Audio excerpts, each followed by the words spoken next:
Ladies and gentlemen, boys and girls, welcome to another episode of Grandstand Gurus, the number one sports podcast on the Explosion Network. I am your host for this evening. My name is Jack Kruse, and I'm all on my lonesome. Yes, much like the Explosion Network's Grandstand Gurus Boxing Day special, all of the other Explosion Network crew are indispensed tonight. Indispensed. Is that the right word? I'm sure Tom will correct me if he ever listens to this episode. However, yes, I am all on my own. We've got a lot going on here at the Explosion Network at the moment. We've got RTX Sydney coming up this week. Very excited to get down and get amongst it all with all the boys and girls. And so Kieran and Dylan are head down, bum up planning content for that. Jono's hard at work with a very special putting in work guest this week. Ashley's internet is down and there was a hurricane and which took out Nick, and he was unable to make it tonight.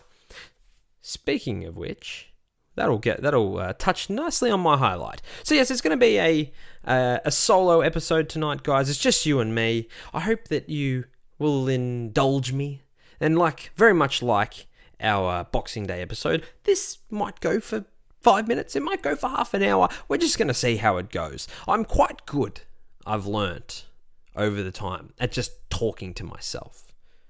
Now, they do say that talking to yourself is the first sign of insanity. However, I think it's a good trait to be able to have because I can keep myself company, rambling. And now you all know I'm quite the rambler. And we have a lot to cover tonight, guys. So let's get right into it. Now, speaking of the hurricane that ripped Nick away from us, I'm going to talk about my highlight from this last week. Now, we sometimes on this show will talk about the art of sports entertainment, or professional wrestling, as it would be known, the WWE and etc. and so on, different promotions and whatnot that are out there.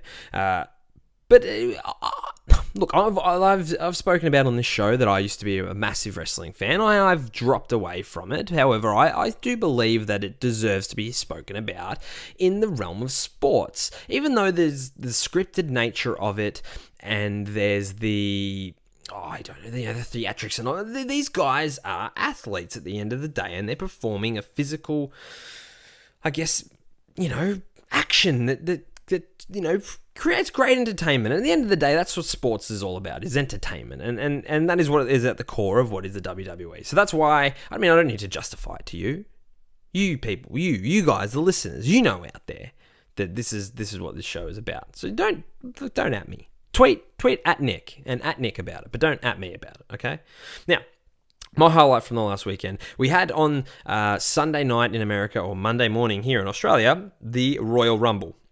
Now, we'll touch on the some of the events that unfold at the Royal Rumble a little bit later on in the show. However, I want to touch on briefly a singular moment in the Royal Rumble. And that was the return of the Hurricane. He is, if you're not familiar, he's the superhero persona of the WWE. He's not been around for quite a while. He's wrestled under different personas, Gregory Helms and Shane Helms, etc. and so on. But was always a really entertaining guy and someone who I enjoyed watching. And it was great to see him make his return to the WWE, and he only lasted 24 seconds in ring, but it was great to see him back anyway. It was a great return, and it was a great reveal. He's a guy who I follow closely on social media, so it was really cool to see the Hurricane come back and make his return, as it would be, to the WWE. Now, like I said, ladies and gentlemen, boys and girls, we've got a lot to cover tonight, because it has been a big week in sport. Now, the first thing I want to cover off is not so much something that happened on a sporting field. We know we've had the Australian Open, which has just concluded in Melbourne. Congratulations to Roger Federer winning his 20th Grand Slam. Crazy. The guy's a freak. The GOAT. It's undisputed. This guy is the greatest of all time. However, there is another big, almost bigger story in tennis, which has transpired over the last 3 nights. Now, on Sunday night, we had the debut of season 4 of the television show I'm a Celebrity, Get Me Out of Here. Now, if you're not familiar with this show, basically what it is that they take a group of C to E list celebrities and basically take them to the South African jungle and put them out there and make them do terrible things to get food, and they make them... It's all, it's all for entertainment. It's all, and they do it for charity and that, but basically they stick them out in the jungle and make them survive. They're in no real danger. There's basically a TV studio right next door, but they basically have to sleep outside. They have to do challenges for their food. It's quite a testing, trying situation for these celebrities, we'll put in quotation marks. And one of the celebrities who was included in this season was a man who we spoke about only last week on this show, who was the first revival in the retired segment of Flog of the Week. It was Bernard Tomic. And Bernard was involved in this program, and he went on the show after much debate, whether he would be on, whether there was rumors circulating whether he would be on or not, and he said that he would never do that, and etc. and so on. Anyway, the reveal comes, Bernard Tomic on the show. And he comes in and he says, it's something he's always wanted to do. He's really keen on showing his real side and showing the Australian public who he is as a person and what kind of guy he really is. And he lasted 2 nights and he quit and he walked out. And it's so disappointing because we in Australia, we want to love our sports stars. We are, especially in my city, Melbourne, but across Australia, we're a sporting nation. And we intrinsically are tied to our sports and our sporting heroes. And we want to love these guys. We want to cheer for them. We want them to do well. We want them to be the heroes that we know that they can be. And this hurts us so much when we have guys like Bernard Tomic and Nick Kyrgios to an extent, but I feel like he's improving quite a lot in his personality. But we've spoken about Nick, but we'll stay on Bernie. And Bernie has this amazing opportunity to change the perception of him and to go into this, trying situation, even though he's been getting paid a buttload of money to do it, and show the Australian public that he's not a douchebag. That he's not the flog of the week that we all think that he is, and that he's actually a good guy. Because there are people that say that they met Bernie, they know people who know Bernie, and he's actually a good dude. He just struggles with the public-facing persona that he has to put on, and the constant media attacks and the scrutiny, and he's been quite open in that he never had a childhood. He basically from 8 years old was made to train for tennis full time. He's never been able to have fun as a kid or as a young person, and he doesn't love tennis. And when that's something that you do as a profession and you don't love it, something like that requires such dedication, it can really strain on you. And that's shown. The way he carries on the field, the way he throws matches, the way what we spoke about last week, where he was flogged, where he turned around to the media and said, I just count my millions, that's what I do, and etc. and so on. And he's brought that scrutiny on himself. And this was such a great opportunity for Bernie to go into the jungle and to be on national television every night and for the Australian public to see who he is as a person.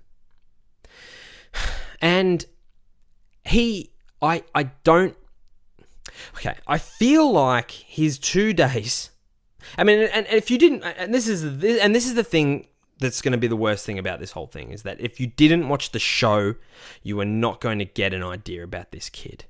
You just aren't. It's so unfortunate because the majority of the population who don't watch this show are going to see the headline and they're going to go, well, surprise, surprise. Bernard Tomic quits again. Bernard Tomic can't stand up to the rig. He quits tennis matches. He quits, or anytime anything gets hard in life, he quits. He turns his back on it. And he gets an opportunity like this, paid a truckload of money to go and do challenges in the jungle and be on TV and try and change his perception, and he quits again. And he walks away. And it was so close. He was becoming... I only watched the first, I've been watching the first 3 nights. I won't watch it anymore because none of the other celebrities are really interesting. Sorry, Josh Gibson, but you're just not that interesting. But I wanted to watch to see, and we all did. Everyone who tuned into this show tuned in to see Bernard Tomic crash and burn. And we wanted it. And I admit I wanted to see how I'm like, we're going to see what this guy's really like.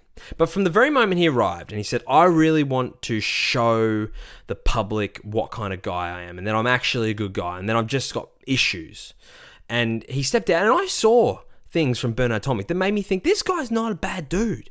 He's just got issues. He's just got problems. He's got mental problems. Like, this is a kid who's been pushed and broken probably so many times as a young child, as a young man, as a teenager, now as an adult, and has had scrutiny upon scrutiny on him his whole life, and he's just not been able to handle it. And he clearly hasn't had people around him who have been able to guide him, who have been able to show him the right way, who have been able to teach him how you act.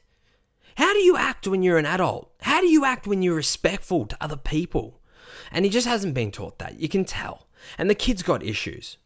And basically, he lasted 2 nights, and he said he was depressed, and he had to walk out. He couldn't be there anymore. He needed to get back to tennis, and he needed to, he felt like he'd wasted a year, which he had done. He barely played any tennis the last 12 months. He feels like he just started to get some good momentum back, and then he's made this decision to come to the jungle, and he needed to get back to tennis. And I don't buy that. I don't buy that it's about getting back to tennis. I think that he just couldn't hack it. And he said something that was very poignant to me. As someone who's dealt with mental health issues and things like that, and I can relate quite closely when I hear people say certain things, and he might not even know that he has issues, but he clearly does. And he said something that really struck a chord, and he said, my life has been so fast-paced. My life has been so, busy and stringent, and I'm never alone. There's always people around me.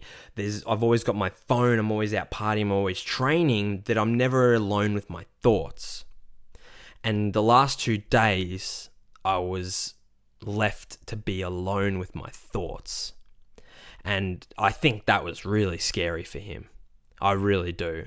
I feel like he had a chance to think about himself and the man that he has become, the man that he has shown Australia the way he is, and he didn't like what he saw. And fair enough too, because he's been a flog. Like, I'm not trying to be too sympathetic on the kid. He has been a flog. He's really done pretty much everything he cops he deserves, no doubt about it. But I do believe, and I've always said this, is that people deserve second chance. People deserve redemption. It's not like he's gone out and murdered anyone. He hasn't raped anyone. He hasn't robbed anyone. He's just attacked or anything like that. He's just been a flog. And I don't think it's entirely his fault. It's just the upbringing that he's had. And I really believe that this kid, there's good in this kid. And I saw something in the 2 nights he was on this show, and admittedly you don't see everything, but he tried.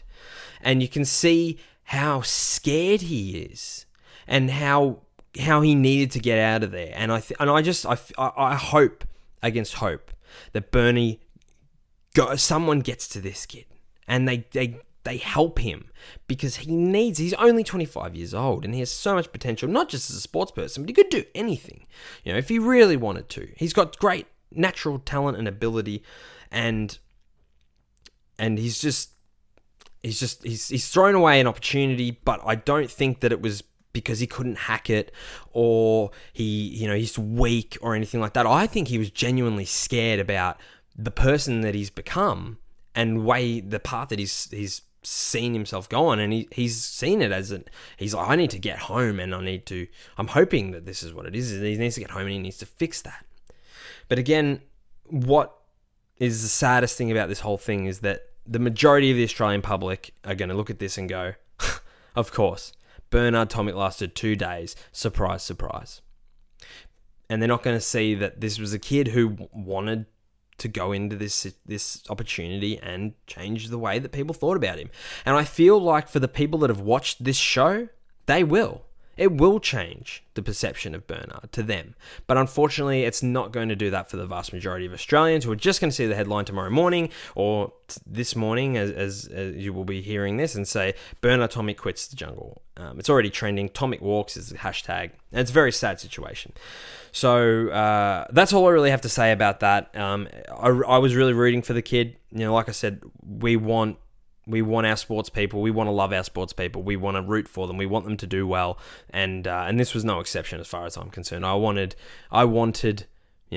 Bernard to do well. And I'm disappointed that he had to walk away. But I do believe that he can potentially, make right for the way that he's been. And I hope that he does. And so we'll watch with bated breath. We will keep tabs on Bernard and his exploits over the next 12 months and see what comes of it. But again, a very disappointing turn of events as far as that goes. Moving right along to one of my favourite sports, which we don't get to talk about quite a lot on this show because I don't really know anybody else who actually likes golf. And that is the sport we are going to be talking about, golf. And we have just had... Wowee, what an amazing event we had over the weekend. We had the Farmers Assurance Open at Torrey Pines. An amazing course, and what an amazing tournament it was. We had a three-way tie at the end. There was drama all the way through. All eyes were on Tiger Woods again with his return, and let's say it was a good return. I think he did well. I think that, he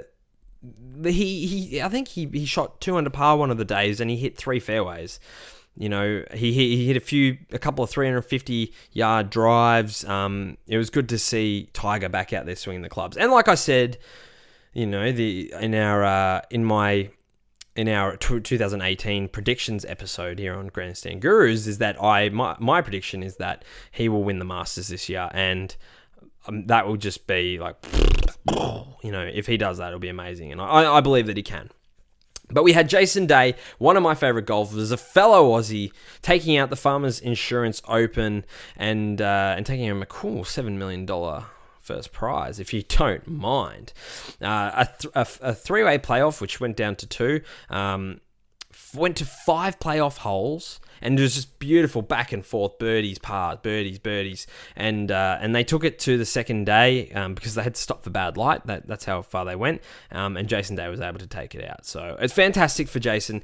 His struggles, I guess, in golf have been very well documented over the past few years. He's struggled with things. He lost his mother.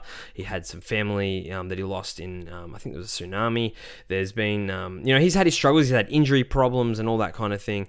So it's great to have Jason back where Jason can be, and he really wants to get back to that world number 1 spot, and I hope that he can. It's going to be super exciting to see what's in store for Jason for the rest of 2018. He's got it off to a great start. It's his first PGA Tour win in 20 months, so just the perfect start to the year, and he's got the hunger back, and that's what excites me most about Jason Day, is that he's got the hunger back. And you really need it, much like tennis, and we've spoken about with Bernard Tomic and Nick Kyrgios, and golf is very similar in that you need to have that hunger, and you need to really want it, and you can see the guys who really want it and they get there. And then you've got guys who, to give you an example, we've spoken about him before, he's been one of my highlights, but Mark Leishman, who's a fantastic golfer, but he doesn't want it.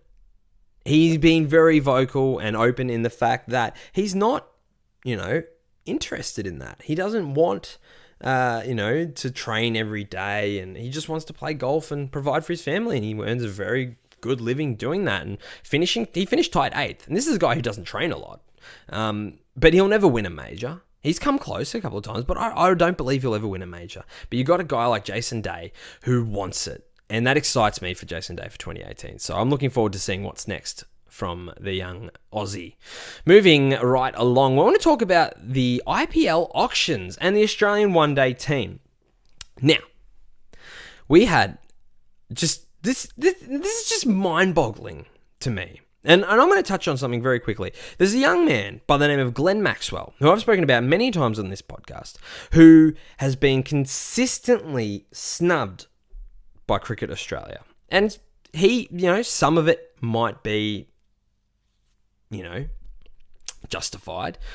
This is a man who broke into the test team finally. He started his career, it's been well documented, started his career as a bash and smash kind of player, and has come into it as, come into his, own as a, I guess, a good all-round cricketer. He's not that bash and crash player anymore. He's really a guy who just gets the job done. And it was fantastic to see him finally get a game this summer for Australia. He was snubbed in the test matches after being the leading run scorer in Shield cricket, after having made 100 in India when the rest of the batting order was collapsing around him. Snubbed for the one-day team. He gets to play the last one-dayer, and I was so happy for him, because in the IPL auction, which is the Indian Premier League, which if you don't know is the cricket's 2020 competition in India, Glen Maxwell was now this just makes me laugh. This is a guy who seemingly can't get a game for Australia. To be fair, he's selected in the 2020 team, can't get a game in the one-day team or the test team. He was auctioned off for $1.75 million. He's in the top 10 paid players in this tournament. Just absolutely fantastic effort by him. I'm so happy for him that he's getting some rewards for effort. And this is a guy who doesn't need international cricket. He doesn't, as far as playing for Australia. He could travel the world and play all the 2020 tournaments and be a multi-millionaire doing that. $1.75 million for 8 weeks' work. That is absolutely unbelievable. But this is a guy who is so humble and so down to earth that today he said none of that he could easily do that, yep, and the money's very attractive, but none of that to him compares to pulling on the baggy green or wearing the green and gold and playing for his country. And this is a guy who bleeds for his country and who wants to play cricket and could easily walk away from an Australian contract and just play the 2020 circuit around the world. But he wants to play international cricket for Australia. And I so hope that he gets another opportunity, because he is such a fantastic and exciting talent and so humble. You asked today, what are you going to do, Glenn? You just got $1.75 million for 8 weeks' work. What are you going to do with that? And he said, I'm going to take my niece and nephew down to the beach house, and they're going to play, and we're going to, they're going to get very spoilt, and that's how I'm going to spend my money. He's not going to buy a big and I'm sure he will buy a big fancy car, but he's not. That's not what he's about. This is a man who wants to play cricket for Australia, buy nice things for his nieces and nephews. He's just a good dude. So God, give him a bloody go, for goodness sake. Take him with you to South Africa. This is once in a generation talent that has been squandered. And he, admittedly, probably could have started his career in a different way. He came out and tried to be the bash and crash, and he got a name for himself very quickly by being that. But he was quickly earmarked as a guy who couldn't play in innings, who could come out and, you might smash a quick 80 in 30 balls, but he's not going to, win you a match, and he's more likely going to go out for a duck. And he played like that in the early parts of his career. So I guess he's brought a bit of this on himself, but I feel like he's really turned a corner and turned around. And it would be fantastic for him to get recognised a little bit more at international level. I feel like he's been... the one-day team was sorely missed in that one-day squad, and we've got a serious problem in that team at the moment, and I don't know what it is. Steve Smith is the best test batsman in the world, but he is not performing at that level. David Warner has had a shocking summer. The two leaders of the team not being able to hold up an end, is concerning in one-day cricket. We've won 2 matches in the last year, and you've got a guy like Glen Maxwell, who's the leading run scorer just about in every domestic format in the country, and he could not get a game. So I hope that the Australian one-day team can get itself right. I hope and I feel like Glen Maxwell deserves to have a spot in that team permanently. Now, there's some guys who consistently, can have failures and will get picked no matter what. And I feel like Glenn doesn't get that kind of luxury. And I hope that he does going forward, because he's a valuable asset to Australian cricket. Now, just closing out the cricket segment, I'm going to rattle off the top Australian paid players in the IPL. We'll start from number 10. Pat Cummins at the Mumbai Indians, a lazy $1.05 million. Marcus Stoinis Perth boy, Kings 11 Punjab, a lazy 1.2 mil. Also on 1.2 million, we have Aaron Finch at Kings 11 Punjab. And they love their Aussies at Kings 11. We've got Andrew Ty at 1.4 million. Now, that is exciting. I'm happy for Andrew Ty. He's a great bowler. I'm glad that he finally got his opportunity at international level during this one-day season. He took his first 5-5 at Perth on the weekend. Fantastic effort for him to get $1.4 million. Is absolutely fantastic. I'm very happy for him. Glen Maxwell next at the Delhi Daredevils, 1.75. Mitchie Stark, $1.82 million. Christopher Lynn. Now, this is the amazing thing about 2020 cricket.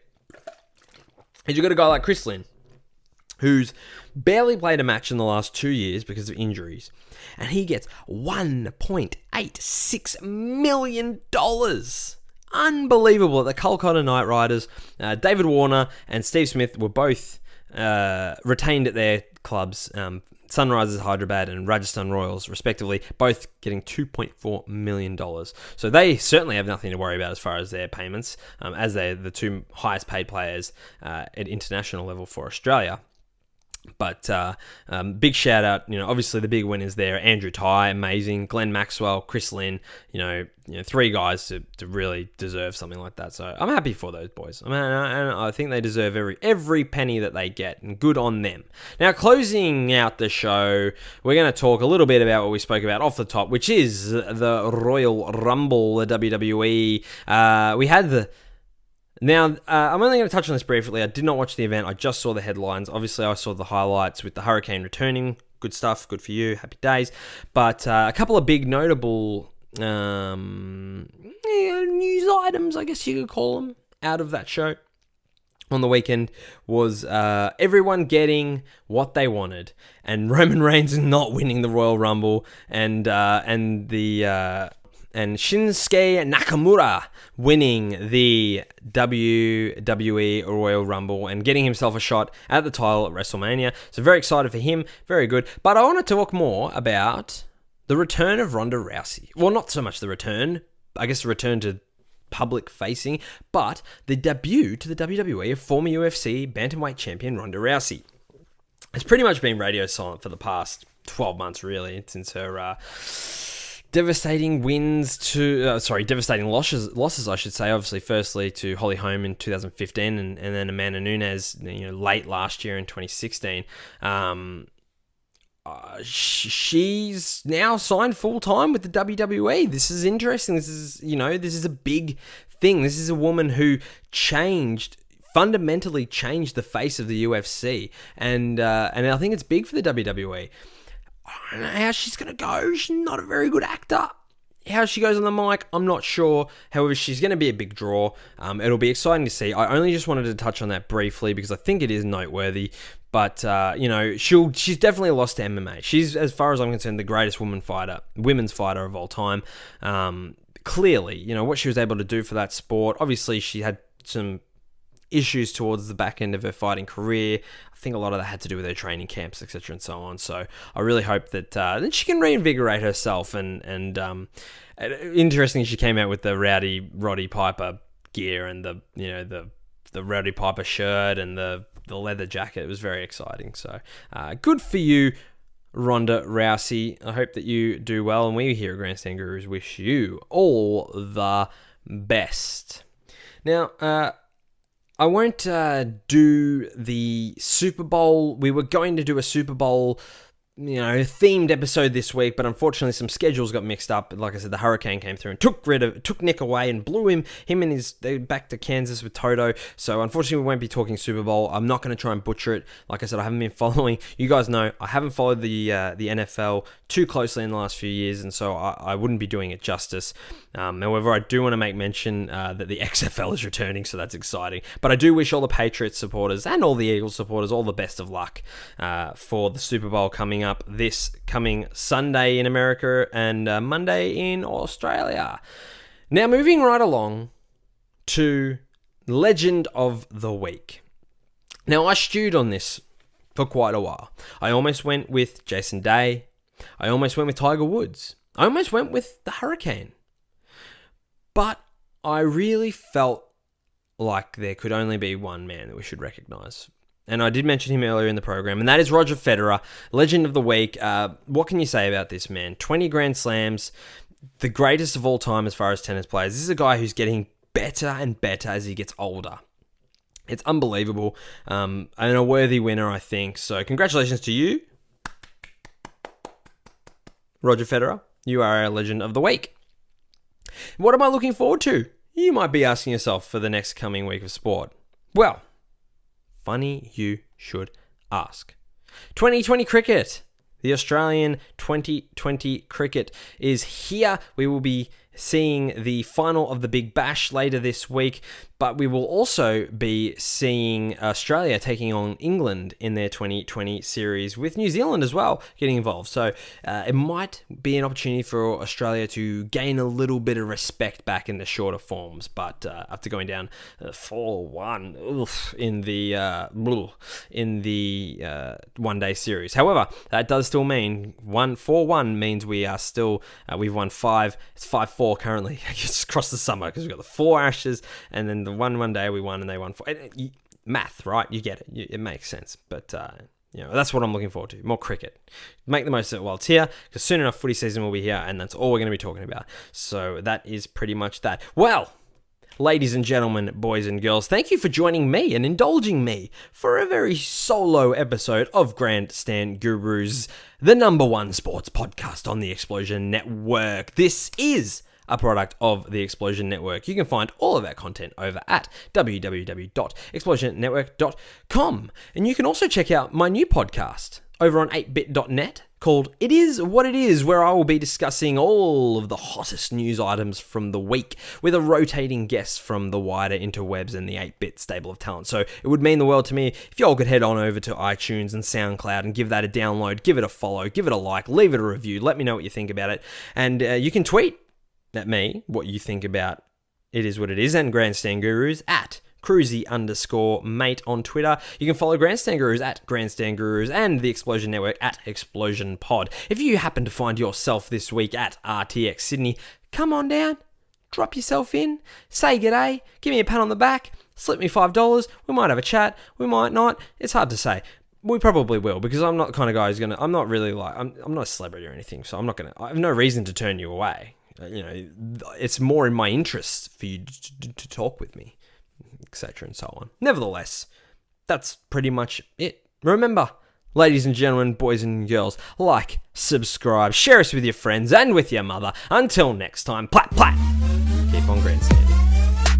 Hey, it's Ashley here to let you know what you can expect from the Explosion Network in January. Feeling nostalgic for 2017 already? Then you should check out the Explosion Network's Best of 2017 Top 10 lists over at explosionnetwork.com. We'll let you know the best games, movies, TV, and more from last year. Got some disposable income that's burning a hole in your pocket? Then why not spend it on some sweet Explosion Network merch? Head over to designbyhumans.com/shop/Explosion Network. Pick up a shirt, or a mug, or a hoodie, or even a sticker. They're all things that you can buy on the shop, and they mail out to you. It's crazy. Of course, our weekly shows continue. Pleasure Explosion Mondays, Platinum Explosion Tuesdays, and Grandstand Gurus Thursdays, each at 12 p.m. Australian Eastern Daylight Savings Time. Catch our live streams on twitch.tv/Explosion Network, and keep your targets locked on explosionnetwork.com for all our explosive content. Plat plat. Sound effects. I don't know how to end this ad read. Good luck editing this, Dylan.